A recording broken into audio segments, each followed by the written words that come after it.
Hello everyone, myself Kiran Patel and welcome to my university consultant. So in this video I'm going to tell you why MBBS in Russia is better than other countries. Okay, so let's get started. So ये बता देती हूँ कि Russia में सब as comparison to other countries like Ukraine और Georgia, Russia में सबसे कम ट्यूशन फीस है. ओके, अब जो सेकंड पॉइंट है वो ये है कि रशिया में जितने भी यूनिवर्सिटीज़ हैं उनकी ट्यूशन फीस अप्रॉक्सीमेटली 2 लाख है. ओके, और जो थर्ड है सेफ्टी एंड सिक्योरिटी का, अगर हम लोग बात करें तो यू ऑल नो कि मतलब रशिया जैसा सिक्योरिटी एंड सेफ्टी कहीं पे भी नहीं है.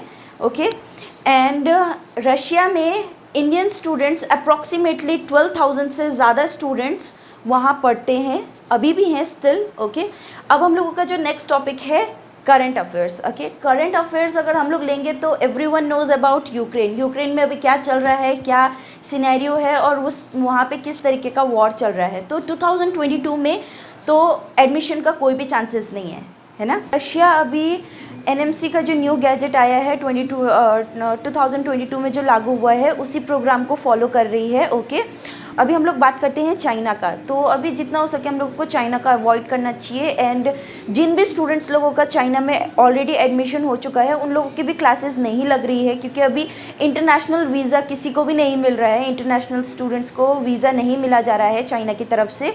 तो जितने भी स्टूडेंट्स लोगों ने ऑलरेडी एडमिशन ले चुके हैं उन लोगों की भी ऑनलाइन क्लासेस चल रही है. ओके, अब हम लोग बात करते हैं कजाकिस्तान की. ठीक है, कजाकिस्तान में अभी इमरजेंसी चल रहा है all because of petrol price की वजह से वहाँ पे अभी इमरजेंसी लग चुका है जनवरी 2022 से. कजाकिस्तान में स्टूडेंट्स इसलिए जाना पसंद करते थे क्योंकि वहाँ पे 5 ईयर्स प्लान था. ओके, 5 ईयर्स का MBBS कोर्स था जो कि अब नहीं रहा है. ठीक है, NMC न्यू गैजेट की तरफ से 5 ईयर का प्लान हटा के अभी उसको 6 ईयर का प्लान कर दिया गया है. और 6 ईयर में 5 ईयर्स आपको पढ़ाया जाएगा और 1 ईयर आपको इंटर्नशिप करना पड़ेगा. ओके, अब हम बात करते हैं फिलीपींस का.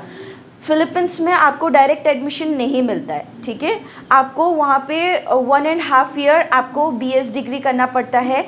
एंड आफ्टर दैट आपको NMET के एग्ज़ाम्स के लिए प्रिपेयर करना पड़ता है. अगर आप NMET का एग्ज़ाम क्लियर कर लेते हैं तो ही आपको फिलीपींस में एडमिशन मिलता है, फिलीपींस के यूनिवर्सिटी में. अगर आप उधर का एग्ज़ाम अगर क्रैक नहीं कर पाते हैं, अगर क्लियर नहीं कर पाते हैं तो आपको वापस आना पड़ता है. ओके, और मैं आपको ये बता देती हूँ according to NMC BS degree is not valid. Okay, वो डिग्री ही वैलिड नहीं है. अब हम लोग इंफ्रास्ट्रक्चर एंड कैंपस का बात करते हैं. तो इंफ्रास्ट्रक्चर एंड कैंपस में सबसे टॉप में आता है रशिया अदर कंट्रीज के हिसाब से. ओके, अब हम लोग रैंक होल्डिंग का बात करते हैं. रैंकिंग में 25 से अबव जो यूनिवर्सिटीज़ हैं रशिया के वो वर्ल्ड के अंडर 500 रैंकिंग के अंदर पे आता है. अब मैं ये बता देती हूँ national nuclear research university 319 world ranking में आता है Russia. Okay, there is more universities who come under 500 rank. Universities Russia की जो गवर्नमेंट यूनिवर्सिटीज़ है, लाइक अगर वहाँ पे कोई सेंट्रल गवर्नमेंट यूनिवर्सिटीज़ भी है और स्टेट गवर्नमेंट यूनिवर्सिटीज़ भी है, तो दोनों के मैं ये बता देती हूँ कि दोनों में हॉस्टल्स प्रोवाइडेड है सभी स्टूडेंट्स के लिए.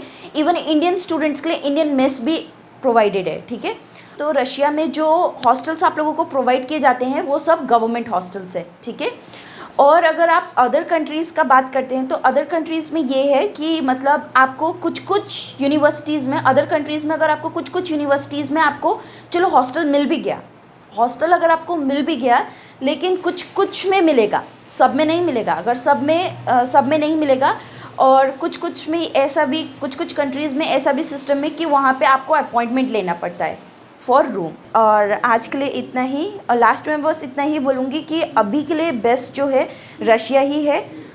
इंफ्रास्ट्रक्चर में भी बजट फ्रेंडली है और बाकी सब चीज़ों में भी. और रशिया में काफ़ी सारी यूनिवर्सिटीज़ ऐसे हैं जो रिसर्च ओरिएंटेड है. ओके, और आज के लिए इतना ही. Thank you so much.